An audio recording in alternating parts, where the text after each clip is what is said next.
Meus caros amigos e amigas, muito boa noite para todos vocês. Recebo-os com muita alegria.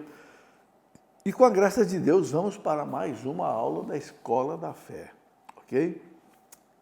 Essa Escola da Fé tem o objetivo, já nesse canal há mais de 25 anos, trazer a você a riqueza que está no coração da igreja e que eu sei que muita gente não conhece. Hoje mesmo eu tenho certeza que eu vou conversar sobre um grande santo doutor da igreja, que eu tenho a impressão que muita gente não ouviu falar dele. Santo Hilário de Poitiers, francês, lá do começo da vida da igreja, século III, século IV, e que foi um gigante. Não é à toa que é doutor da igreja.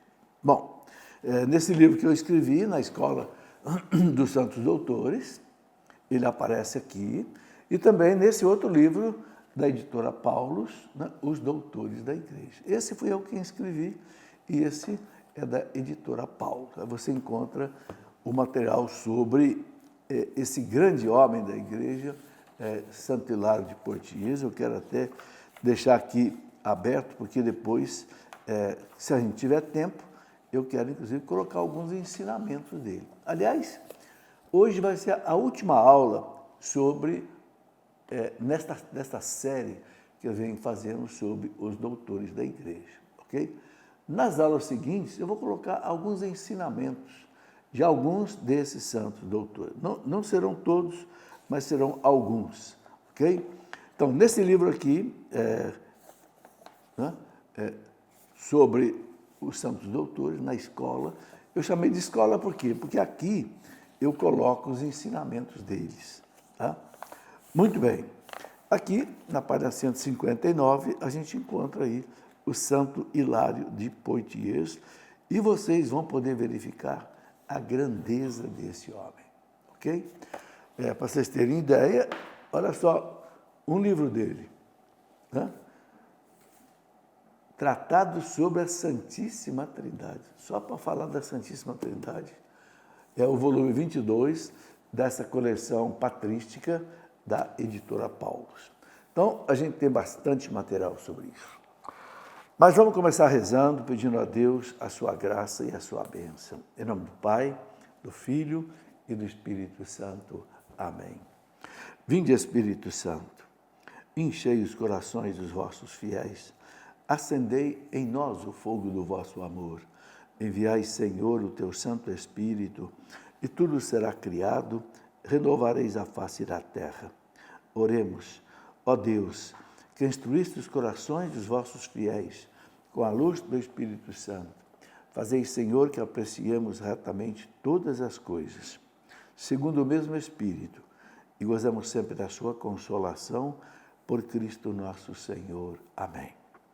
Pedindo também a intercessão de Nossa Senhora para essa aula de hoje. Ave Maria, cheia de graça, o Senhor é convosco. Bendita sois vós entre as mulheres, e bendito é o fruto do vosso ventre, Jesus. Santa Maria, Mãe de Deus, rogai por nós, pecadores, agora e na hora de nossa morte. Amém. Glória ao Pai, ao Filho e ao Espírito Santo, como era no princípio, agora e sempre. Amém. Em nome do Pai, do Filho e do Espírito Santo. Amém. Muito bem, antes de começar a falar de Santo Hilário de Poitiers, quero mostrar a vocês um livrinho que a Canção Nova preparou, pequeno, um manualzinho, mas excelente. Confessar-se como e por quê? Por que nós precisamos confessar? E como você se prepara para fazer uma boa confissão? E como que você se confessa? Gente, nós temos que entender que a primeira coisa que Jesus fez, note bem isso, quando ele ressuscitou, no domingo da ressurreição, a primeira coisa que ele fez foi instituir o sacramento da confissão. Você já notou isso? Está lá no Evangelho de São João, capítulo 20, versículo 22, ele aparece no cenáculo em Jerusalém, onde os apóstolos estavam fechados, com medo. E ali ele aparece, mostra a eles as suas chagas, né? E depois ele fala para os apóstolos, assim como o Pai me enviou, eu vos envio a vós, a quem vocês perdoarem os pecados estarão perdoados. Que coisa linda, gente. Por que Jesus fez isso no domingo da ressurreição? Logo, imediatamente após a ressurreição. Por quê? Porque ele tinha acabado de conquistar, diante da justiça divina. Deus é misericordioso, mas Deus é justo. A humanidade pecou, tinha que pagar. Como ninguém podia pagar, Jesus veio pagar a nossa conta. E como ele tinha acabado de pagar a nossa conta, que o demônio exigia contra Deus, então ele conquistou, agora ele vai entregar a salvação. Mas o interessante é que Jesus, ele manda os apóstolos levarem o perdão. Não é ele que vai levar o perdão para todo mundo. É claro que o perdão é ele que dá, mas vai ser através dos apóstolos. Hoje, os bispos e sacerdotes, a quem vocês perdoarem os pecados. Não dá para entender isso de outra jeito. Não existe esse negócio de confissão, eu confesso sozinho com Deus. Você pode confessar sozinho com Deus, mas se você tiver pecado grave, mortal, você tem que ir no padre. Não perca essa oportunidade. Não morra sem receber esse perdão, pelo amor de Deus. Bom, por isso esse livrinho, Confessar-se. Como confessar? Por que confessar? Olha, é da Canção Nova, da editora Canção Nova. Então, você pode adquirir aí pelo telefone da Canção Nova, o 1231 86 2600, ou pelo WhatsApp mesmo, que é o mesmo número de telefone, você pode até pedir. Bom, eu quero dizer mais uma coisa daqui. Nós estamos hoje no dia 31 de outubro, o último dia da campanha Dai-me Almas para a Canção Nova chegar aos 100%. Então, eu faço aqui um apelo para você. Ainda hoje é possível você, né? O dia está terminando, mas você pode ainda pelo pix.doação@cancionnova.com fazer aí a sua doação. E tem outros meios. Claro que hoje nós já estamos no último dia, já estamos à noite, vai ser difícil, mas você pode também contribuir pelo boleto, né? Carnê, se você já pôde, né? E depois pode fazer uma transferência também, se você acessar alguma conta da Canção Nova, por exemplo, se você entrar em contato com esse telefone que eu já citei, 1231 86 2600, você tem outras maneiras também de contribuir, ok? Muito bem, vamos então conversar sobre esse grande gigante da igreja, Santo Hilário de Poitiers. Talvez você não tenha ouvido falar desse homem. Mas, gente, é a nossa herança, gente. É a nossa herança. São os nossos pais, né? Esses padres, doutores da igreja, eles que enfrentaram as heresias, eles que enfrentaram, sabe, os cismas, trouxeram até nós a fé pura e santa que a gente vive.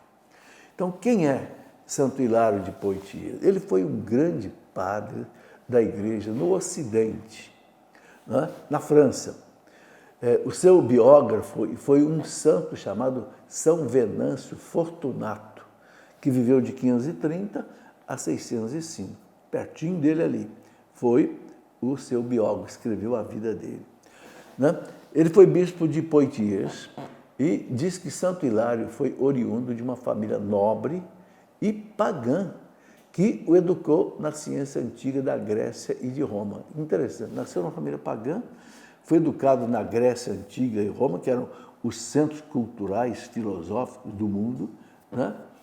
E Santo Hilário foi um jovem rico que se casou e foi pai de uma filha que chamava Abré, o nome dela, e que ele amava demais, mas essa filha morreu antes dele. Interessante. Naquele tempo, né, até depois, padres e bispos ainda se casavam, né? O celibato só foi implantado na Igreja Ocidental do ano de 1123, no Concílio do Latrão I, em Roma. Muito bem. Santo Hilário era um homem de inteligência grande, fez estudos sólidos em Poitiers, na França, e Bordeaux, na França, né?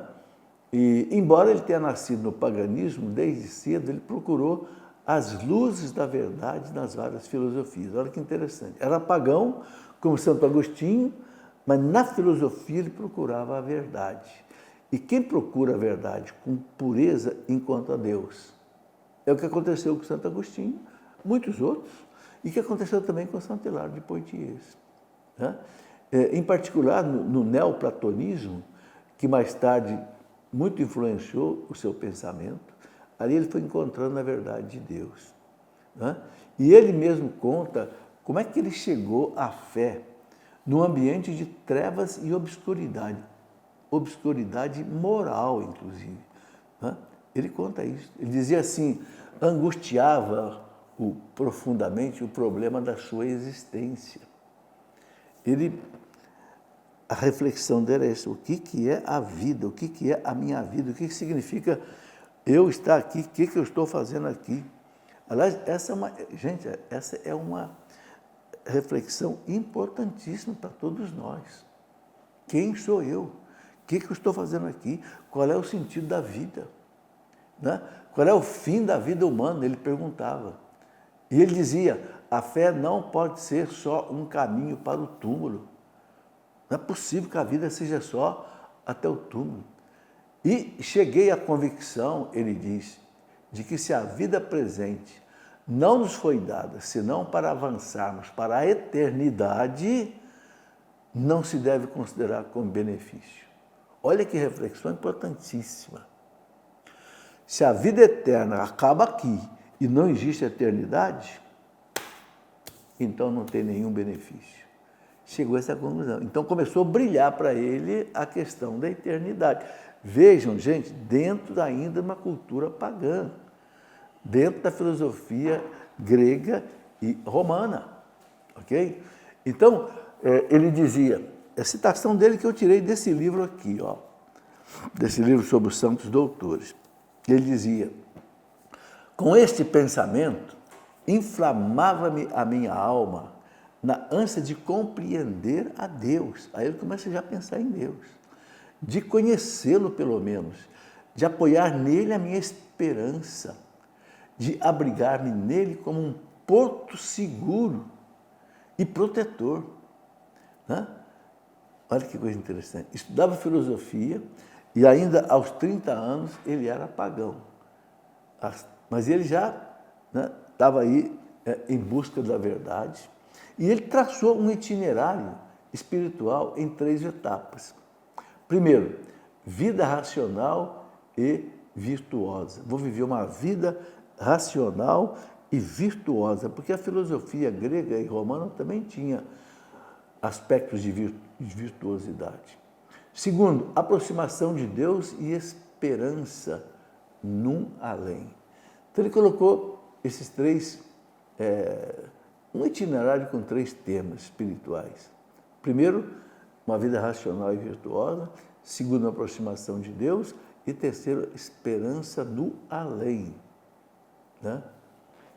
E como filósofo, ele já aspirava pela teologia, né? A procura de um sentido, então, para a vida do homem.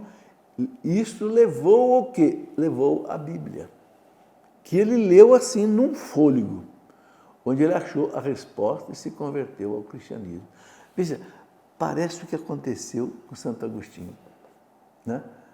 Santo Agostinho também procurou na filosofia, até na heresia do maniqueísmo, né, gnóstico. Procurava, até que um dia Santo Agostinho estava na casa dele, tinha um evangelho, escutou uma vozinha dizendo no ouvido dele, toma e lê. Toma e lê. Isso parecia um canto de uma criança falando com ele. Ele pegou o evangelho, abriu, qual é a passagem que caiu? Carta aos Romanos, capítulo 13. A noite já vai avançada. Deixa as trevas e Cristo te libertará. Agostinho caiu num pranto, num choro, e ali foi a conversão dele. Olha que interessante, Santo Hilário de Poitiers, que é contemporâneo de Santo Agostinho, século IV. Santo Hilário de Poitiers também procurando na filosofia, até que quando encontrou a Bíblia. Quando encontrou a Bíblia, ele devorou a Bíblia. Diz o texto que ele leu num fôlego só. E aí ele encontrou a resposta que ele queria e se converteu ao cristianismo. Ele dizia, abre aspas, a minha alma aspira não só por fazer o bem, mas sobretudo por conhecer aquele que poderia ajudar-me, isto é, Deus. É a ele que ela se devia, que ela, né, sua alma devia se entregar inteiramente. Servir a Deus seria enobrecer-me.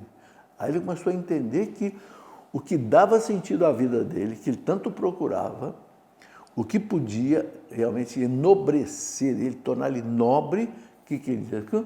Servir a Deus. Gente, que lição maravilhosa para todos nós. Esse homem fez essa caminhada do mundo pagão, da família pagã, estudou em Roma, estudou em Atenas, mundo pagão, mas dentro dele havia um chamado que existe no coração de todo homem, para algo mais. Ele buscava o sentido da vida. A vida não vale se terminar no túmulo. Tem que haver alguma coisa depois. E aí, na Bíblia, ele encontrou a saída, se tornou cristão e fechou a conclusão dele. O que torna a minha vida nobre? Servir a Deus. Isso é para todos nós. Meus amigos, vamos continuar conversando sobre esse grande santo doutor da igreja, né? Que eu penso que vocês já se deliciaram de ver essa primeira aula, Santo Hilário de Poitiers, da França, do século IV. Mas tem mais coisa para a gente ver. Quero só mostrar a vocês 2 livros em que vocês podem aprofundar os santos doutores. Por quê? Porque essa é a última aula que eu estou fazendo sobre algum santo doutor. Depois a gente vai mudar de assunto. A Escola da Fé é assim, né? Tem uma matéria, termina uma matéria, a gente passa para outra matéria, mas sempre sequencial, né? Bom, então nesses 2 livros aqui, os doutores da igreja e na Escola dos Santos Doutores, quem quiser conhecer isso, está aqui. E tem toda essa coleção da patrística, que é da editora Paulus, inclusive o de Santo Hilário de Poitiers, que eu já mostrei, para quem quiser, então, ir mais longe.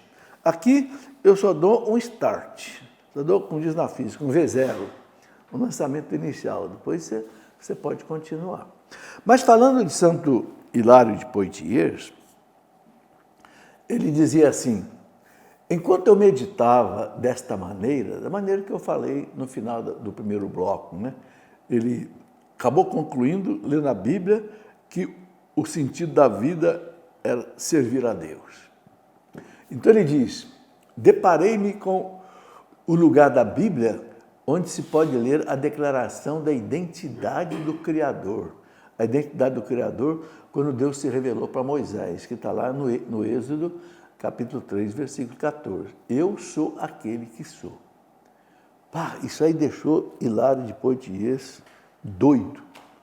Ele entender a essência de Deus. Eu sou aquele que sou. Ou seja, tudo que existe fui eu que criei. Ele diz, fiquei impressionadíssimo com essa definição tão perfeita. O que mais o surpreendeu foi a teodiceia, né? Teodiceia é o estudo sobre Deus, né? O sistema simples sobre a unidade e natureza do Deus Criador e Providente. Quer dizer, ele encontrou ali, ele tinha sede de Deus, só que ele não tinha ainda uma explicação.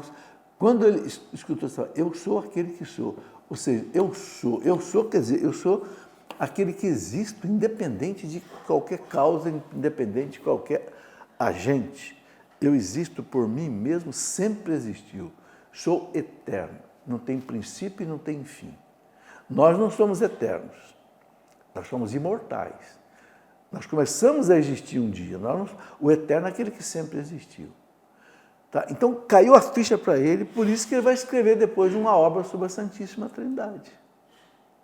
Veja, essas experiências desses homens, quando eles escrevem, é porque eles amadureceram isso, gente, na oração, no sofrimento, na reflexão, para depois escrever. Então, Santo Hilário ele tinha encontrado a Deus, para ele a ciência perfeita, que segundo ele escreve, né, consiste em conhecer a Deus como impossível de ignorar e como impossível de descrever. Olha como é que, depois que ele encontrou Deus, como é que ele escreve? Deus, né, consiste em conhecer a Deus, né, como impossível de ignorar. É impossível você ignorar a Deus. Não tem como alguém não acreditar em Deus. Porque quem é que criou tudo, todas as coisas? Tudo que existe fora do nada foi criado por alguém. Esse livro está aqui porque alguém escreveu. Essa mesa está aqui porque alguém fez. Eu estou aqui porque alguém me gerou. Então ele fala, Deus impossível de ignorar. E como impossível de descrever. Outra coisa, Deus é inefável, indescritível. Né? E aí ele fala, é necessário crer nele, senti-lo, adorá-lo, falar dele unicamente a nossa vassalagem. O que é a vassalagem? Os que estão sob o nosso comando. Olha que interessante. É aquela história, quando ele encontra Deus, ele não quer ficar com Deus só para ele. Ele fala, é necessário crer nele, senti-lo, adorá-lo e falar dele para a vassalagem. É um homem convertido, né? E logo em seguida, ele aprofundou-se no Evangelho. Especialmente encantou ele o Evangelho de São João. Né? Que, para ele diz assim, amanheceu o dia para ele. O Evangelho de São João foi que um dia nasceu. Sobretudo quando penetrou naquela frase de majestade deslumbrante, né? O Verbo se fez carne e habitou entre nós. Ele ficou deslumbrado com essa frase. O Verbo se fez carne, né? Recebeu a luz e foi batizado no ano 345, veja, ele é do século IV. Aí ele foi batizado, depois que ele encontrou Deus. A graça jorrou nele como Edith Stein, né? Quando leu, por exemplo, a vida de Santa Teresa de Jesus. O que aconteceu com Santa Edith Stein? Ou Santa Benedita, né? Depois ela tomou esse nome, né? No Carmelo. Ela passou uma noite, era judia, ateia, passou uma noite lendo a vida de Santa Teresa. Olha que ela acabou de ler, ela disse, eu quero ser batizada. Uma mulher, era uma cabeça, né? Era uma das professoras famosíssimas da Alemanha de literatura, né? e de filosofia. A mesma coisa aconteceu com o nosso santo de hoje, né? Exatamente depois de toda essa maturação em Deus, quero ser batizado, quero ser cristão. Quer dizer, um homem e uma mulher que chega a uma convicção dessa, gente, nenhum martírio faz essa pessoa voltar atrás, como aconteceu com Santa Edith Stein. Quer dizer, parece que Deus dá um abraço na pessoa tão grande que não larga mais. Vá para o fogo, vá para a água, vá para a guerra, ele vai. É o que explica a força dos mártires, né? Bom, então, nesse livro aqui, De Trinitate quer dizer, sobre a Santíssima Trindade. Aqui no livro 3, nos parágrafos de 1 até 10, tem uma citação dele que ele diz assim, a todos esses meus pensamentos, juntava-se um sentimento natural. Que sentimento natural? A esperança de uma beatitude inalterável merecia como o salário de um combate virtuoso. Né? Então ele dizia, a esperança de uma beatitude inalterável, seja uma grandeza em Deus eternamente, né? Ele fala, isso aí merecia assim como o salário de um combate virtuoso. Se você chega nisso, depois de uma luta, de um combate, de uma procura que ele fez. Né? Bom, então batizado em 345, aos 30 anos de idade, ele tornou-se um cristão fervoroso, que o seu biógrafo, São Venâncio Fortunato, caracterizava com uma forma interessante. Né? São Venâncio Fortunato caracterizava o Santo Hipólito assim, embora leigo, Hipólito já tem a graça do episcopado. Olha que interessante. Embora leigo, depois ele se tornou bispo, né? Embora leigo, Hilário já tem a graça do episcopado. Aí, aos 40 anos, né? Lá por volta de no ano 355, ele foi designado bispo de Poitiers, na França, uma cidade importante, pelo povo e pelo clero, que estimavam por suas qualidades humanas e religiosas. Porque naquele tempo, como é que se escolhia um bispo? Não é como hoje, né? O Papa designa o bispo, tal coisa. O povo e o clero, dali, quando um bispo morria, uma certa cidade, o povo e o clero escolhiam alguém. Isso foi com Santo Agostinho, foi assim. Com Santo Ambrósio foi assim. Né? E com Santo Hilário de Porto. Lembra que nós estamos no século IV. A igreja não está ainda com todas essas normas que nós temos hoje arrumadas. Então, veja como é que Deus age, pelo povo e pelo clero. Aí, levava ao Papa e o Papa aceitava. Pronto, então aí era bispo. Entende? Então, com pesadas responsabilidades pastorais, ele se separa da sua esposa, com consentimento mútuo dos dois, a esposa aceitou. Né? Não foi um divórcio, foi uma separação assim, apenas de corpos, mantendo o vínculo matrimonial e de consentimento mútuo. Isso aconteceu com outras pessoas na igreja. Por exemplo, Jacques Maritain e Raissa Maritain, um casal francês que não tinham filhos, também pediram ao Papa poderem cada um ir para um mosteiro. E foram. Então, isso não fere as regras da igreja. Então, ele disse, ou melhor, a esposa disse, doravante só lhe verei no altar. Continuarei a amar-te, mas como, ele falando, doravante lhe verei no altar. Continuarei a amar-te, mas como uma filha e como uma irmã. Ou seja, para viver exatamente como um bispo. Né? Embora naquela época o bispo podia ser casado. Eu já falei que o celibato na igreja, no Ocidente, só começou no ano 1123. Bom, um fato importante. Um oficial legionário, né, do Exército, antigo comandante em Treves, apresenta-se a ele, né, agora o bispo Hilário, né, e disse, chama-me Martim de Tours. Depois, São Martim de Tours. Interessante, era um soldado francês, se apresentou a Santo Hilário e disse, chama-me Martim de Tours. Durante muito tempo servi a Marte. Marte é um deus da guerra. Agora desejo servir unicamente ao Deus da paz. Olha que coisa bonita. O santo doutor Santo Hilário recebe um soldado que depois vai se tornar bispo e vai se tornar santo, São Martim de Tours. São Martim de Tours é aquele que tem uma história muito interessante. Ele, ainda como soldado francês, um dia ele estava a cavalo, viu um mendigo passando frio. Ele pegou a manta dele, cortou no meio, entregou a metade para o mendigo se cobrir. E à noite Martim teve um sonho. Jesus apareceu para ele e disse, Martim, muito obrigado, viu? Eu estava com muito frio naquela noite. É esse São Martinho aí que se apresentou ao nosso bispo Santo Hilário e disse, eu me chamo Martinho. Durante muito tempo servi a Marte, Deus da guerra, agora eu quero servir ao Deus da paz.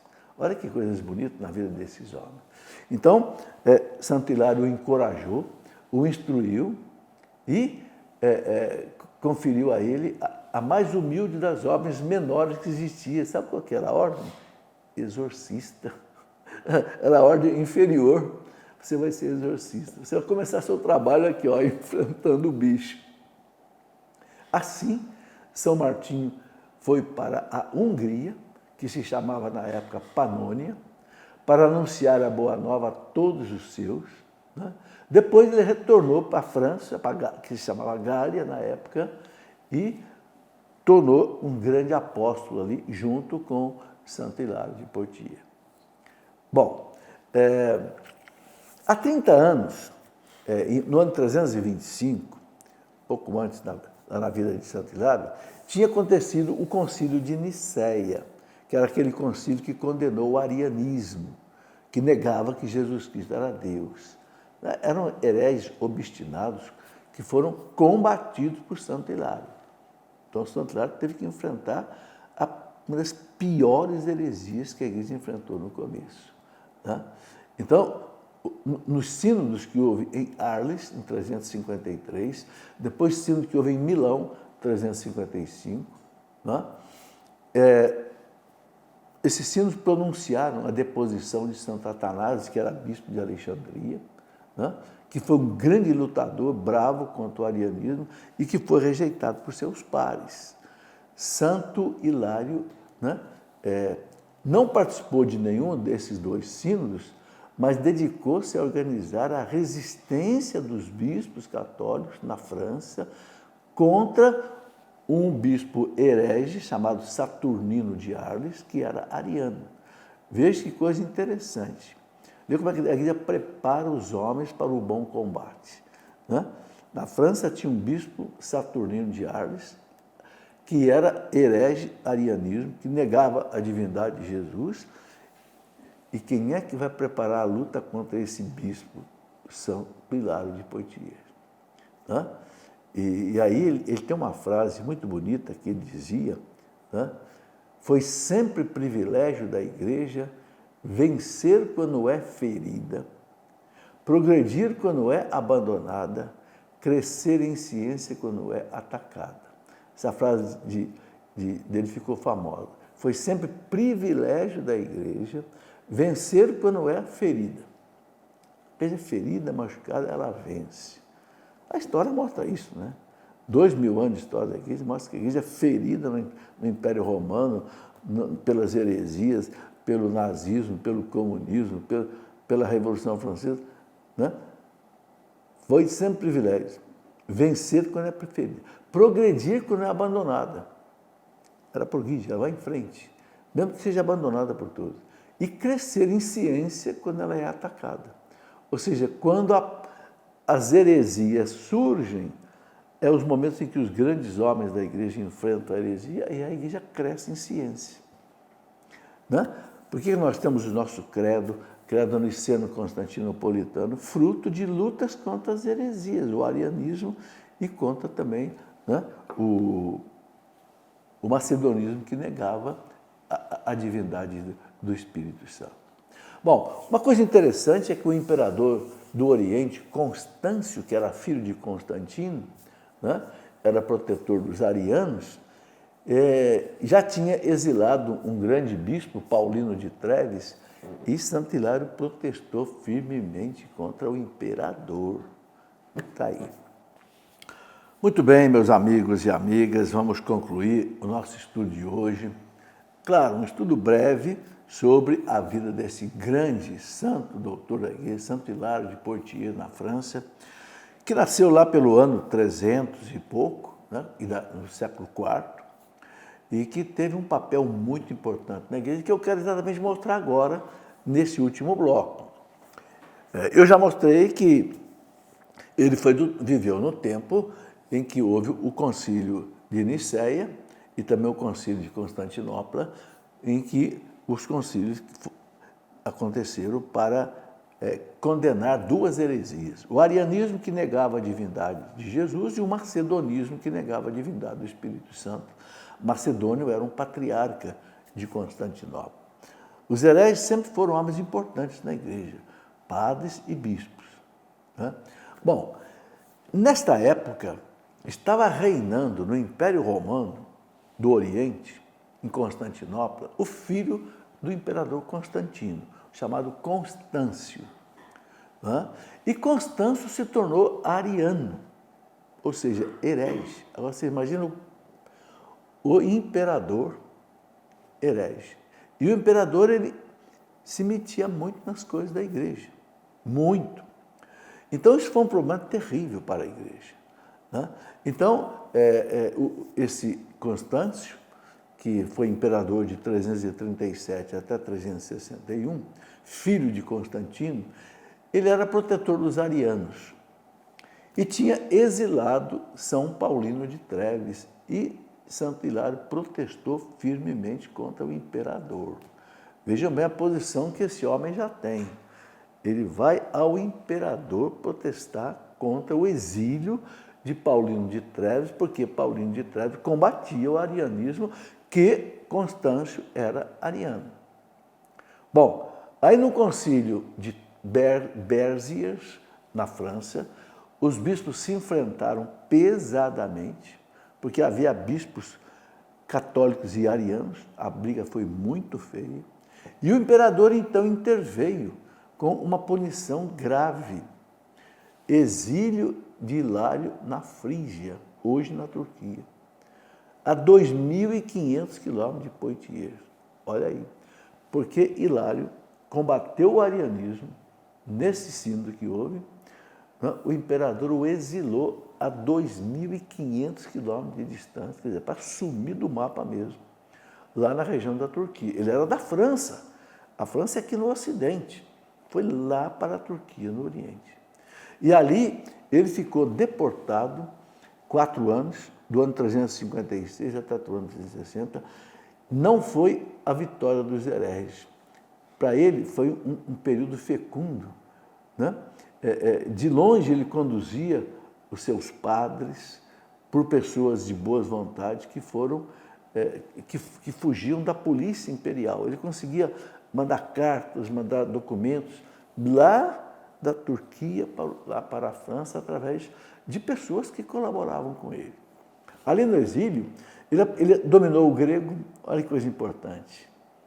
Ele falava o francês, dominou o grego e dominou a teologia oriental dos padres da Capadócia. Quem são os padres da Capadócia? Esses gigantes, que tem aqui obras deles. São Basílio Magno, São Gregório de Nissa, São Gregório Nazianzeno, doutor da igreja, e outros padres ali do Oriente que falavam grego. E aí ele escreveu o tratado sobre a Santíssima Trindade, no exílio. Esse tratado aqui, ó, ele escreveu no exílio. Né? E depois ele escreveu também uma outra obra chamada A Propósito dos Sínodos. Bom, ali ele recolheu então uma farta documentação no original grego para escrever o livro que deu a ele o título de doutor da Igreja. Quem deu a ele o título de doutor da Igreja foi o Papa Pio IX, em 1851. Este livro aqui, A Trindade, foi que ele escreveu lá, que motivou o Papa Pio IX a dar a ele o título de doutor da Igreja. Né? Que, na verdade, é uma obra contra os arianos, que ele combateu pesadamente. Né? Era o trabalho mais profundo e completo, até então, sobre o dogma principal da fé cristã, a Santíssima Trindade. Mais tarde, Santo Agostinho escreveu também uma obra sobre a Trindade. Mas o primeiro foi em Santo Hilário de Poitiers, lá no exílio que ele viveu, lá na região da Turquia. Veja, é interessante isso, né? Quando Deus permite alguma coisa ruim acontecer, é porque Deus sabe que vai tirar alguma coisa boa. Né? É nisso aí que a gente tem que observar as ações de Deus. Né? Então, no exílio, ele não ficou parado, não ficou ocioso. Ele escreveu um opúsculo contra Maxêncio. Maxêncio era um herege, que era, inclusive, imperador, né? Onde ele acusa o imperador de ingerir nas disputas teológicas e também nos negócios internos da igreja. Falou para o imperador, não tem que se meter nas coisas da igreja. Por que os imperadores se metiam nas coisas da igreja? Porque, como Constantino foi o primeiro imperador que se tornou cristão e defendia a igreja, Constantino achava que ele era assim, meio que dono da igreja. Ele dizia para os bispos, eu sou o bispo de fora da igreja, vocês são os bispos de dentro. Só que esses imperadores queriam se meter em teologia e muitas vezes se tornavam hereges. Então, nós já vimos aí que Santo Hipólito enfrentou lá o Constâncio, filho de Constantino, e depois vai enfrentar o Maxêncio, né? Que se metia nas questões teológicas e nos negócios internos da igreja. Ele disse, né? Permaneçamos sempre desterrados, contanto que se pregue a verdade. Permaneçamos sempre desterrados, contanto que se pregue a verdade. Aliás, Santo Atanásio também, que foi um pouco antes dele, e foi bispo de Alexandria, Santo Atanásio foi quem enfrentou o arianismo pesadamente, foi exilado várias vezes. E Santo Atanásio dizia, né? Se o mundo estiver contra a verdade, eu estarei contra o mundo. O que importa é a verdade.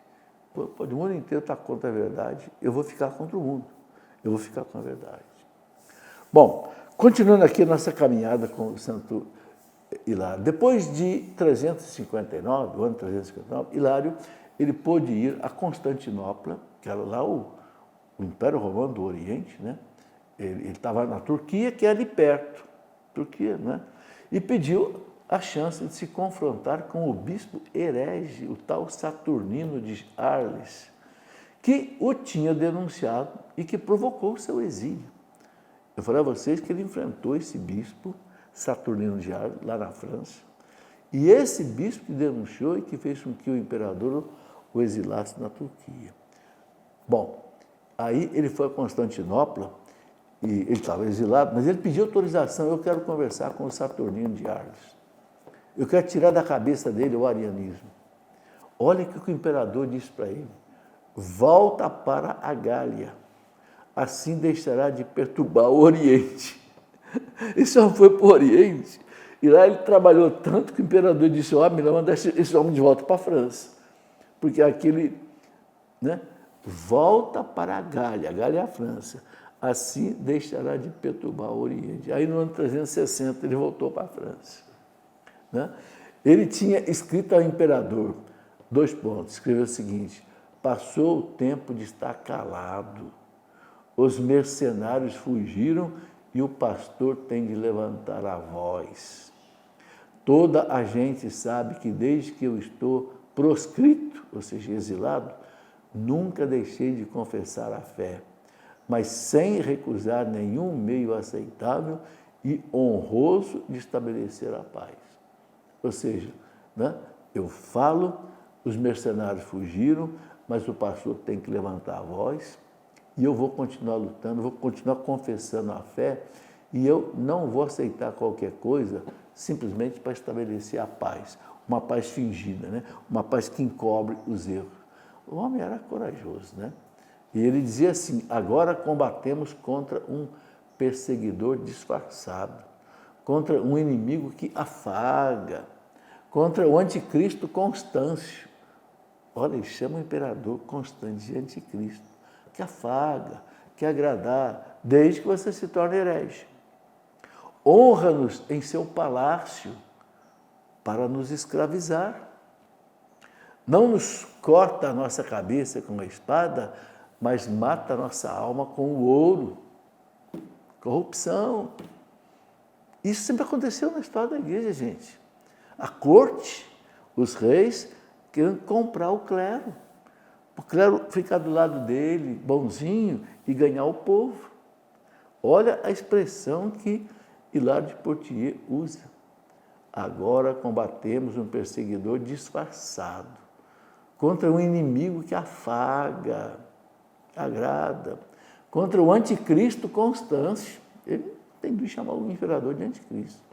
Honra-nos em seu palácio para nos escravizar. Não nos corta a nossa cabeça com a espada, mas mata a nossa alma com o ouro. Não nos ameaça com a fogueira, mas acende secretamente o fogo do inferno. Não joga a gente na fogueira aqui, mas amanhã vai jogar a gente lá no fogo do inferno, por causa da gente ceder à falsidade dele, à heresia dele.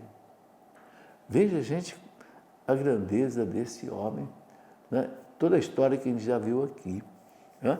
E olha, ele fala para o imperador, ele falando, mas eu declaro-te, ó Constâncio, o que teria dito a Nero, a Décio e a Maximiano, que eram outros imperadores, né? O que teria dito a Nero e a Décio?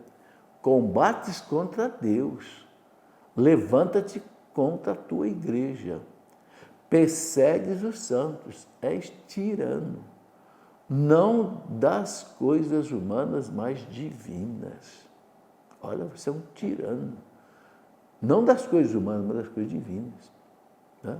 Então, gente, esse homem que falava com, né, a espada desembaiada da verdade, né, era um homem perigoso no Oriente. Agora vocês estão entendendo por que o imperador, né, volta para Roma antes que você incendeie aqui o Oriente. Né?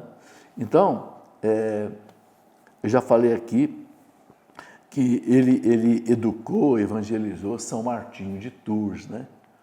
Que foi outro grande santo bispo em Tours, na França. Então, São Martinho de Tours, o discípulo dele, né? Agora já estava com 43 anos, deixou o seu retiro, que tinha ido lá para a Panônia, lá, a Hungria, né? E depois ele passou um tempo numa ilha solitária e ele voltou para a França para ajudar o seu mestre Hilário.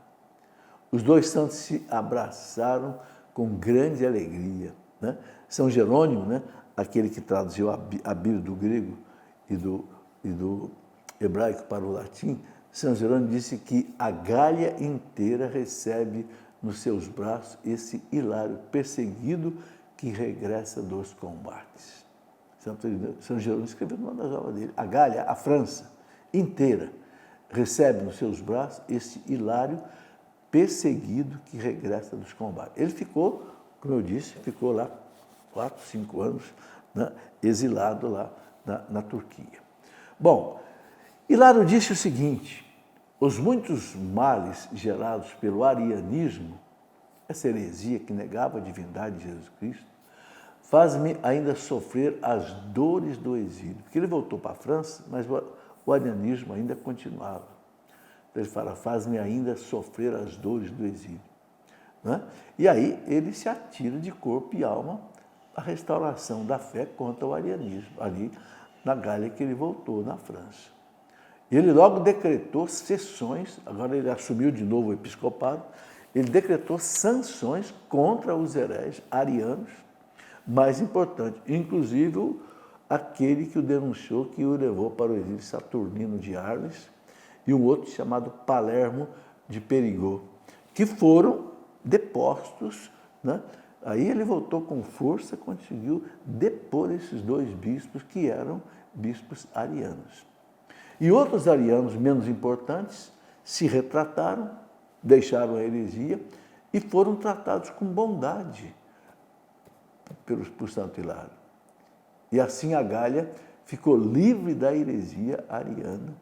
Gente, essa heresia ariana, para vocês terem ideia, ela perturbou a igreja durante 4 séculos. 4 séculos. Sabe, você não vence uma heresia com facilidade, não. Veja a teologia da libertação, por exemplo. Já tem pelo menos uns 60 anos. E estamos lutando contra ela ainda. A heresia não é fácil. É o joio no meio do trigo. Mas, então, a história desse homem, Hilário de Poitiers, é um homem que ele lutou para arrancar esse joio no meio do trigo, ou seja, esse arianismo no meio da igreja da França.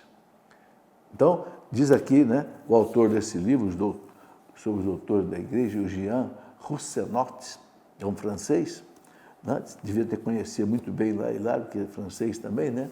Ele diz assim, né, a Gália, a França, né, ficou livre da heresia ariana. Humano nas vitórias, ainda mais humano e compreensivo em aceitar os bispos que, arrependidos, voltavam ao catolicismo. Olha que interessante.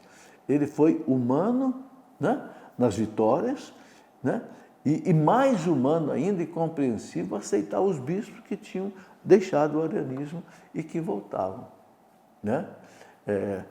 Mas ele continuou essa luta ainda em outros lugares, porque em Milão também continuava a heresia, né?